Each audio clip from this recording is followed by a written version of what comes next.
Tem uma coisa que faz os fãs nerds reagirem muito mal e mostrarem o lado sombrio deles, que é representatividade feminina.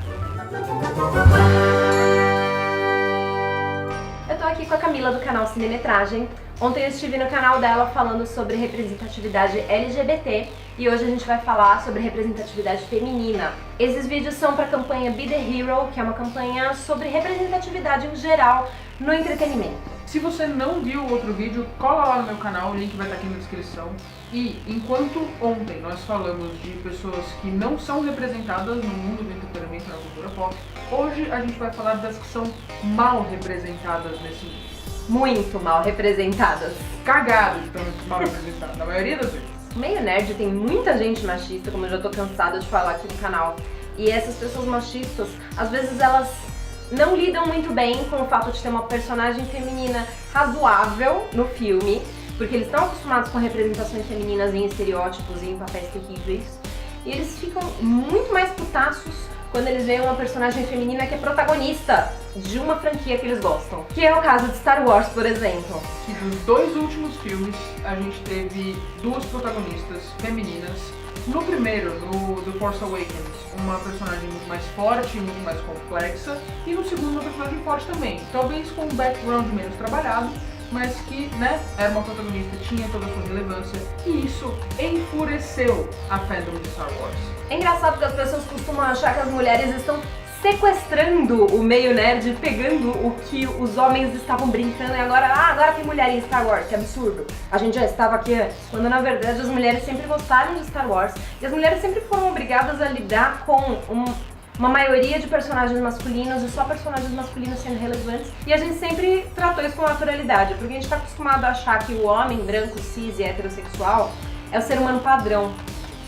Quando a personagem é uma mulher, ela tem que ter um motivo pra ser uma mulher. Como a gente falou no outro vídeo, quando a personagem é LGBT, ela tem que ter um motivo pra ser LGBT, não pode só ser, porque isso não é normal. E é complicado também a gente ver que quando existe uma personagem feminina em alguns filmes, séries, etc., e até nos primeiros filmes de Star Wars, você vê que elas são secundárias, às vezes tem aí alguma relevância, mas em sua grande maioria não tem muita profundidade, não tem diálogos com outras mulheres, o que é um teste. Como é que é o nome daquele teste? Acho que é Bechdel. Exato, acho que é Bechdel. Que é um teste que fala se um filme trata uma mulher de um jeito respeitoso. Se ela conversa com outras mulheres, ela fala de coisas que não falam só sobre homens.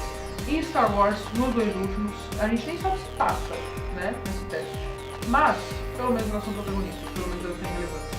O Despertar da Força passa no teste, o Rogue One eu não tenho certeza, porque o Rogue One teve uma coisa muito complicada que foi, ele despertou a fúria dos fãs de Star Wars machistas, onde já se viu essa mulher protagonista e as meninas ficaram super empoderadas pensando, mais uma protagonista feminina. Ela é a única mulher que aparece, que faz alguma coisa nesse filme. Eu fico muito revoltada, porque foi uma fake representatividade ali. A Jyn Erso é uma personagem muito legal, ela tá lá sendo importante, eu adorei ela. Só que todo o grupo de rebeldes que vai com ela na missão são todos homens. Sim, e em algumas partes do conflito são eles quem tomam as decisões. Ela meio que é levada. Ao contrário do que mostra no trailer, que ela diz: eu sou a rebelião, eu vou fazer tudo. Não, cara, eles mostraram isso no trailer e no filme isso não acontece. Eles inclusive tiraram algumas cenas de muita representatividade que estavam no trailer, eles tiraram do filme. E ainda assim, foi muito importante e é muito relevante que ela esteja lá, porque justamente só o fato dela estar lá tá incomodando tanto que justifica a necessidade dela estar lá. Inclusive, justifica a gente falar que as mulheres estão um pouquinho mais inteiradas de Star Wars do que os homens. Que eu vi homem na internet, quando saíram as primeiras divulgações do filme, falando que onde já se viu essa mulher de protagonista, Star Wars não é mais o mesmo. Onde estão os Jedi?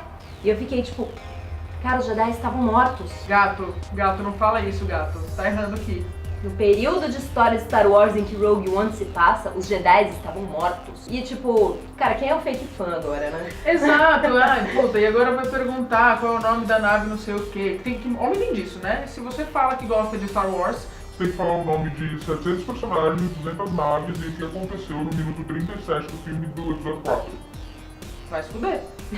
E tem um tipo de machista no meio nerd que é um problemão, que é o machista que acha que não é machista.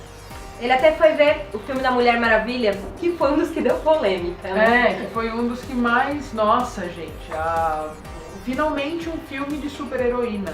E que teve muita gente, eu via inclusive em núcleos de amigos meus, assim, falando... Ah, cara, Mulher Maravilha é legal e tal, mas eu não sei se eu vou ver não, tá com cara de ser muito feministão.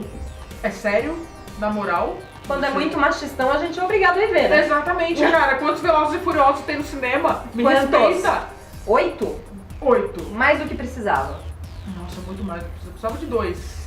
Não precisava de nenhum, mentira. E é incrível como o filme da Mulher Maravilha foi um marco muito importante. Ele bateu muitos recordes no cinema. Foi um dos filmes de super-herói mais vistos. Eu não sei se foi o mais visto, mas foi um dos. Eu tenho a impressão de que muito disso é porque os homens que estavam ligeiramente incomodados com isso foram ver porque são fãs do universo DC e viram que em Mulher Maravilha, que apesar de ser um filme que tem suas nuances feministas, não é um filme de real bandeira feminista. Porque, cara, tem o cara ali do lado dela. A ingenuidade da Mulher Maravilha durante o filme quase incomoda, tipo, dá pra entender, ok, ela nasceu numa ilha só de mulheres, é uma ilha que não entrou em contato com o mundo moderno em momento algum, mas ainda assim você percebe que durante grande parte do filme ela precisa de um homem para guiá-la, e isso me incomodou muito, assim, o fato dela precisar daquele cara.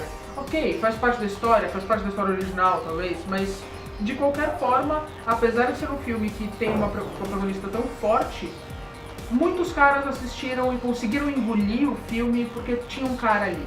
Que tinha um cara que foi quase que o pivô da maioria das coisas que aconteceram. Essa é uma das coisas que são muito perigosas, que é a personagem feminina, que ela parece muito feminista, quando na verdade ela tá fazendo, tipo, aquele mínimo, aqueles primeiros passos que são necessários, mas aí o homem vai assistir e acha palatável, e ele acha que agora ele é muito feminista, porque ele até assistiu isso, e como ele é muito feminista, ele pode falar o que ele quiser. Agora ele tem direito, é feminista. Isso acontece muito com Star Trek. Star Trek sempre esteve alinhado com as discussões sociais da época em que cada série saía. Star Trek teve o primeiro beijo interracial da história da TV, por exemplo. Nos anos 60 eles colocaram um russo dentro da ponte de comando de uma nave americana. Star Trek lindo. E Star Trek sempre teve algumas personagens femininas muito boas, algumas não tão boas. Mas o que acontece é que os fãs, eles acham que por eles assistirem uma série que é tão pra frentex, digamos assim, eles não têm preconceito. Eles são megamente abertos por verem uma série que trata de todos esses assuntos. Mas quando aperta, quando você vai colocar uma temporada com uma capitã mulher, o que acontece? O que acontece é que a maioria dos fãs de Star Trek que eu conheço odeiam a série Voyager, que é a primeira série que teve uma capitã mulher. Não, é que essa série não é boa. Eu não tenho problema com a mulher, entendeu? Mas é que ela não é uma boa capitã. A atriz não é tão boa, a história não é tão legal. Nunca se admite que o problema é ter uma mulher no papel. Exato. É sempre outra coisa. Não, é porque o filme é ruim. Eu vou até abrir um parênteses aqui que a gente não colocou no nosso roteiro, mas é o que aconteceu com o novo Ghostbusters, com o Caça-Fantasmas. Cara, é tão bom quanto o primeiro. Que não se leva muito a sério, que tem umas piadinhas meio infantil, sabe? Não é uma obra-prima do cinema. Mas, cara, tem o mesmo peso cômico e a mesma qualidade, tanto de produção quanto de alcançar o público, do primeiro filme. Só que ele foi boicotado no cinema por ter protagonistas femininas. E depois, uma galera falou que o filme era ruim. Não por ter mulheres, mas é que o filme é meio ruim. A comédia dele é meio fraca. O primeiro é um Monty Python, né? Exato, me respeito. O primeiro é um puta pastelão e vocês queriam que o segundo tivesse, nossa, humor britânico. Me respeito. E o público masculino tá constantemente atacando as personagens femininas em toda a mídia da cultura pop. Eles fazem isso até hoje com Star Trek. Quando anunciaram que ia sair a série nova Discovery, eles ficaram questionando se as atrizes principais eram bonitas ou feias. E eu tipo, o que importa? Ela tem que comandar uma nave. Não, na moral. A gente tá gravando com uma câmera e atrás tem um pôster de Star Trek. Você não vai me dizer que aquele cara é bonito. Que relevância tem a pessoa ser bonita? Não tem importância nenhuma quando você é homem, né? Ah, sim, mas a mina tem que ser eye candy. As minas têm que ser bonitas. Isso pro público masculino, mas pro público feminino, por mais que a gente tenha falado dos defeitos de todas essas mídias que tem uma protagonista feminina, essas personagens são muito importantes pra gente. Às vezes pros homens é meio difícil de entender, porque eles não estão acostumados a ver homens fortes e relevantes, homens de todos os tipos representados na mídia. E a gente não tá acostumado. Então quando aparece uma personagem feminina, a gente agarra nela com todas as forças. Dá pra entender um pouquinho a importância quando você vê uma inversão. Se o filme tem uma personagem feminina forte, os homens nem querem assistir porque aquilo não é pra eles. Então eles sabem qual é a importância da representatividade. Exato. Se eles não se enxergam, eles não querem assistir o filme. Exato. Eles só não admitem isso, eles só não têm isso consciente. Mas no fundo, é exatamente isso. Eu não me identifico, eu não vou assistir. Por que não? A gente engoliu tantos filmes com protagonistas homens, por que vocês não podem apreciar filmes com protagonistas mulheres? E não só filmes, jogos, séries, todo tipo de coisa. Ah, eu tenho um exemplo do jogo que mostra como que pra mim sempre foi importante ter uma personagem feminina. Quando eu era criança, eu ia em festa de aniversário na Playland, que é tipo um arcadezinho de shopping, e quando você tava na festa de aniversário, você tinha um cartão que você podia passar à vontade pra todo mundo jogar. Sempre tinha uns meninos que não estavam na festa, mas colavam lá na Playland, via quem tinha o cartão e falavam, ô, passa pra mim, pra eu jogar com você. Ficava plantada na máquina do Street Fighter esperando eles chegarem. Eles chegavam, passa seu cartão pra mim. Eu passava porque eu já sabia o que ia acontecer e acontecia toda vez. Eu escolhia a Chun-Li, o menino ria de mim porque eu ia jogar com uma menininha, eu dava uma surra nele. In your face. E era a minha diversão, saber que eu ia dar uma surra numa xistinha. Exato, é muito da hora. Eu tenho uma amiga que ela, ela é muito boa, acho que em truco, acho que é truco. Ela é muito boa em jogando carta. E ela sempre fala que uma das graças da vida dela é sentar na mesa com dois caras muito confiantes e ela e uma amiga jogarem e blefar do tipo, nossa, eu não sei se eu tô jogando certo. E tipo, arregaçar o cara no jogo. Porque é isso, os caras te colocam muito pra baixo só porque você é uma mina. Então, é o reflexo dessa representatividade na vida real. Eu tive algumas personagens que significaram muito pra mim. A Hermione é uma delas. Porque você vê que sem ela, Harry Potter não teria acontecido. Ele teria morrido no primeiro filme. Ele tava morto. Não ia ter nada de Harry Potter. E é isso, você vê que é uma personagem inteligente pra caralho, uma personagem extremamente relevante, profunda, que tem diversas facetas de personalidade. É uma pessoa. Você consegue ver que não é uma menina que só está lá pra ser menina, pra ser a mulher da história. E que foi uma das muitas personagens, porque assim, eu fui criada numa casa em que o meu irmão mais velho consumia muitas coisas com personagens masculinos, jogos, filmes, séries, etc. E quando eu comecei a ver coisas com personagens femininas, aquilo me deu literalmente um empoderamento. Falei, cara, eu posso ser muito da hora se eu quiser. Eu não preciso ficar na sombra de um cara, não preciso ficar na sombra de ninguém. E é isso que a Hermione me mostrou, é isso que a Chun-Li mostra, que várias personagens femininas mostram. Eu acho muito relevante. Isso é relevante não só para as mulheres, mas para os homens que estão minimamente abertos a consumir essas mídias, porque eles começam a aceitar mais as personagens femininas, e eles aceitando mais as personagens femininas, eles tendem a respeitar minimamente mais as mulheres. Que é aquela história que o cara só respeita uma mina se ela é mãe de alguém, irmã de alguém, filha de alguém. Ele só respeita a mulher como posse, como parte de um homem.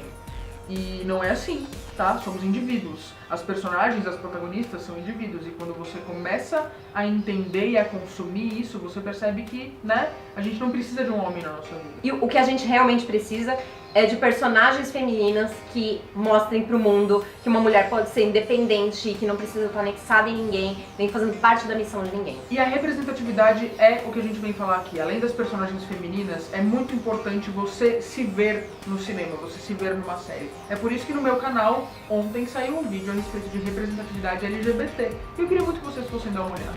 Porque o normal é ser hétero, o normal é ser homem. E não é assim, né? A gente precisa devagarinho mudar esse mindset. Então eu vou deixar o link do Cinemetragem aqui embaixo.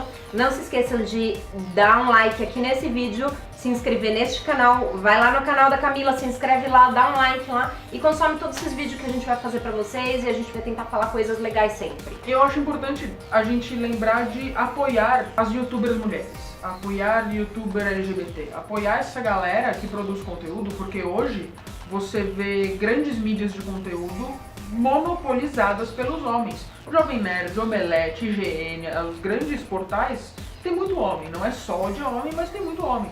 Então talvez a gente precise apoiar também as mulheres que estão perto da gente, o youtuber que está perto da gente, a menina que produz conteúdo, que escreve um livro, sabe?